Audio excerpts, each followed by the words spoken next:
Friends, आज हम बात करेंगे आईआरएफसी के बारे में। और जैसा कि आप लोग देख पा रहे हो दोस्तों, आईआरएफसी में आज के दिन हमें एक अच्छी खासी तेजी बनते हुए दिखाई दे रही है। आज के दिन आईआरएफसी हमें करीब करीब 4% तक भागता हुआ दिखाई दे रहा है। तो आज इस वीडियो के माध्यम से हम लोग जानेंगे दोस्तों कि हम एज अ इन्वेस्टर अभी इस लेवल पे हमें क्या करना चाहिए। अभी आईआरएफसी में एंट्री लेना सही होगा या फिर आईआरएफसी में एंट्री लेना अभी खतरा होगा, क्योंकि हम सभी लोग अच्छी तरीके से देख पाए दोस्तों कि आईआरएफसी ने एक अच्छा खासा रैली पकड़ा।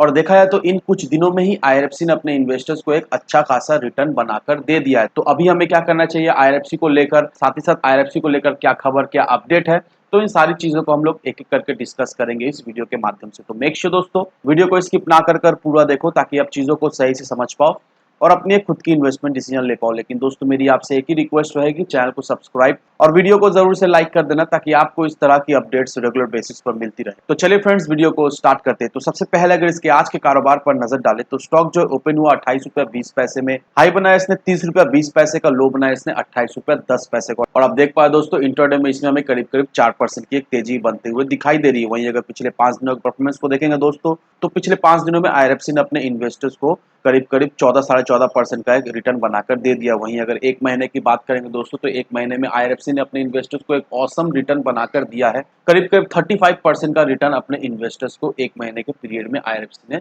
रिटर्न बनाकर दे दिया है। तो देखा जाए तो आईआरएफसी में हमें एक अच्छी खासी रैली पकड़ते हुए दिखाई दे रही है। अब अगर आप आईआरएफसी के वॉल्यूम पर नजर डालोगे दोस्तों, तो आज के दिन जो एनएससी और बीएससी को मिलाकर जो वॉल्यूम जनरेट किया है आईआरएफसी ने, वो हमें 18 करोड़ का दिखाई दे रहा है। एक महीने का मंथली एवरेज अगर देखोगे दोस्तों, तो वो हमें 5 करोड़ का दिखाई दे रहा है। एक वीक का अगर एवरेज देखोगे दोस्तों, तो वो हमें 14 करोड़ का दिखाई दे रहा है। कल के दिन का वॉल्यूम का एवरेज वो हमें 9 करोड़ का दिखाई दे रहा है।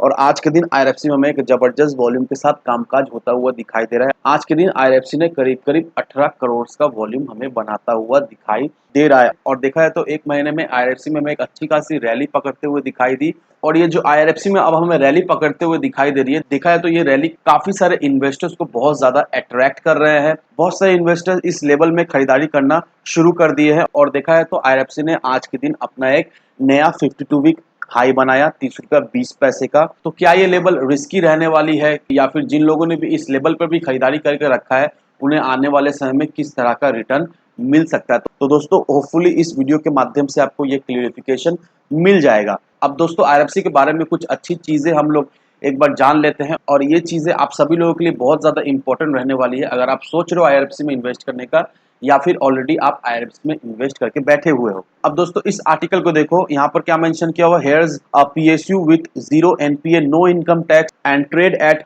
4 to 5% डिविडेंड यील्ड। अब ये आर्टिकल आप सभी लोगों के लिए इंपॉर्टेंट रहने वाली है, अगर आप आईआरएफसी में इन्वेस्टेड हो या फिर सोच रहे हो इन्वेस्ट करने का। तो ये आर्टिकल मैं आपको शॉर्ट में समझा दे रहा हूँ। अब इंडियन रेलवे फाइनेंस कॉर्पोरेशन ये एक पीएसयू कंपनी है, और इसका फंडामेंटल्स काफी ज्यादा इंटरेस्टिंग है। अब हम लोग सभी को पता है कि आईआरएफसी जो लोन देती है, वो आईआरएफसी डायरेक्टली इंडियन रेलवे को लोन देती है। और ये जो लोन का जो गारंटी है, वो देखा जाए तो गवर्नमेंट ऑफ इंडिया लेती है। और इस वजह से ही आईआरएफसी का जो एनपीए है, वो हमें जीरो दिखाई देता है। अब ये कंपनी डायरेक्टली रेलवे को फिनांस करती है, डायरेक्टली गवर्नमेंट ऑफ इंडिया से डील करती है, तो इस वजह से आईआरएफसी को टैक्स भी नहीं देना पड़ता है। और इससे देखा है तो आईआरएफसी को अच्छा खासा बेनिफिट मिलता हुआ हमें दिखाई देता है इसका बैलेंस शीट। अब आईआरएफसी जो लो कॉस्ट फंड रेस करता है, इसका मेजोरिटी ऑफ द फंड जो यूटिलाइज होता है, वो रोलिंग स्टॉक एसेट में यूटिलाइज करता है। अब रोलिंग स्टॉक एसेट का मतलब क्या होता है दोस्तों, ये भी मैं आपको बता दे रहा हूँ। बेसिकली रोलिंग स्टॉक जो टर्म है, वो रेल ट्रांसपोर्ट इंडस्ट्रीज को रेफर की जाती है। तो आईआरएफसी का मेजोरिटी ऑफ द फंड जो यूटिलाइज होता है, वो रोलिंग स्टॉक एसेट को एक्वायर करने में यूटिलाइज होता है, और रेलवे का इंफ्रास्ट्रक्चर बिल्ड करने के लिए यूटिलाइज होता है। अब फाइनेंशियल ईयर 2022 में जो कंपनी का फंडिंग कॉस्ट जो रहा है, वो 6.42% रहा है। और कंपनी का जो नेट वर्थ सामने निकल कर आया है, वो हमें 41 करोड़ का दिखाई दे रहा है फाइनेंशियल ईयर 2022 का। अब ये भी एक इंटरेस्टिंग चीज है कि आईएफसी का जो ऑपरेशन होता है, वो दिल्ली के एक होटल से होता है, होटल अशोक। और आईएफसी का जो टोटल एम्प्लॉयज है, वो 37 एम्प्लॉयज है। 37 एम्प्लॉयज मिलकर आईएफसी को रन करते हैं। और 37 एम्प्लॉयज होने के बावजूद भी आईएफसी का जो एनुअल प्रॉफिट है, वो हमें 6 करोड़ से भी ज्यादा निकल कर आता हुआ दिखाई दे रहा है। अब सबसे अच्छी बात यह है दोस्तों आईआरएफसी के लिए, कि इंडियन रेलवे जो है, वो अभी प्लान कर रही है 34,000 करोड़ रुपीज इन्वेस्ट करने का। अब ये जो 34,000 करोड़ रुपीज इंडियन रेलवे कहाँ पर इन्वेस्ट करने वाली है, वो सेफ्टी और सिग्नलिंग सिस्टम में इंडियन रेलवेज इन्वेस्ट करने वाली है और करीब करीब 90,000 वैगन इंडियन रेलवे ऑर्डर करने वाला है फाइनेंशियल ईयर 2025 तक। अब ये जो डेवलपमेंट इंडियन रेलवेज में हो रहा है, दैट मीन्स इंडियन रेलवे जो प्लान करी है 34,000 करोड़ रुपीज सेफ्टी और सिग्नलिंग सिस्टम में खर्च करने के लिए, साथ ही साथ ये जो 90,000 वैगन ऑर्डर करने का, इस खबर की वजह से आईआरएफसी का स्टॉक इन्वेस्टर्स को काफी ज्यादा अट्रैक्ट कर रहा है और इसका नतीजा अभी आईआरएफसी के शेयर प्राइस में हमें पड़ता हुआ दिखाई दे रहा है। अब दोस्तों आईआरएफसी में सबसे अच्छी बात यह है दोस्तों कि आईआरएफसी का जो बुक वैल्यू है वो हमें 33.3 का दिखाई दे रहा है और आज के दिन ही आईआरएफसी अभी हमें 30 रुपीज का लेवल क्रॉस करता हुआ दिखाई दे रहा है। तो बहुत ही जल्द दोस्तों आईआरएफसी अपने बुक वैल्यू के लेवल में हमें ट्रेड करता हुआ दिखाई देगा आने वाले अगले कुछ ट्रेडिंग सेशन में। लेकिन इसका मतलब ये नहीं है कि कल के दिन ही आईआरएफसी अपना बुक वैल्यू के लेवल तक हमें पहुंचता हुआ दिखाई देगा। नहीं दोस्तों, ऐसा बिल्कुल ही नहीं है, क्योंकि अगर आप इसके चार्ट को देखोगे दोस्तों, यहाँ पर नो डाउट आईआरएफसी का चार्ट हमें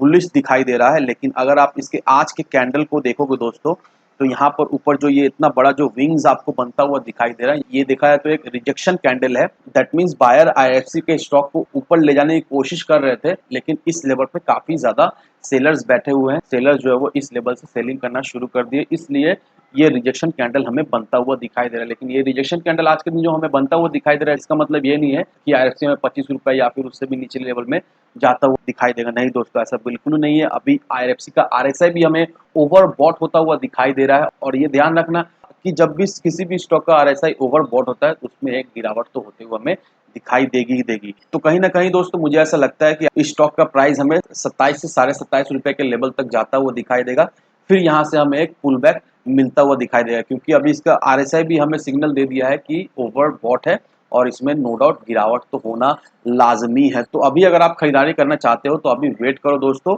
सही लेवल पर एंट्री लेना बहुत ही महत्वपूर्ण रहता है। सही लेवल पर अगर आप एंट्री लेते हो तो कम से कम समय में आपको ज़्यादा से ज़्यादा रिटर्न मिलने का बहुत ज़्यादा चांस रहता है। तो अभी आईआरएफसी में जो सही लेवल रहने वाला है वो 27 से 27.5 रुपए का रहने वाला है। अगर आप चाह रहे हो तो इस लेवल पे एंट्री लो। शॉर्ट टर्म में मिनिमम आप 20 से 25% का तो रिटर्न यहाँ से मिल ही जाएगा। लेकिन अगर आपका नजरिया आईएफसी को लेकर लॉन्ग टर्म का है, नो डाउट दोस्तों ये बहुत ही उम्दा स्टॉक है। अगर आप इस स्टॉक में इन्वेस्ट करके रखते हो, आपको इस स्टॉक से एक बहुत ही बेहतरीन मल्टीपल का रिटर्न तो मिलेगा ही मिलेगा। तो इन सारे फैक्टर को कंसिडर करो, उसके बाद ही अपना एक इन्वेस्टमेंट डिसीजन लो। लेकिन दोस्तों मेरी आपसे एक ही विनती रहेगी कि विदाउट एनी डिटेल रिसर्च के बिना कहीं पर भी इन्वेस्टमेंट ना करें। वीडियो अगर आपको पसंद आए तो लाइक से सब्सक्राइब जरूर करना। तो चलिए फ्रेंड्स, मिलते हैं हम अगले वीडियो में।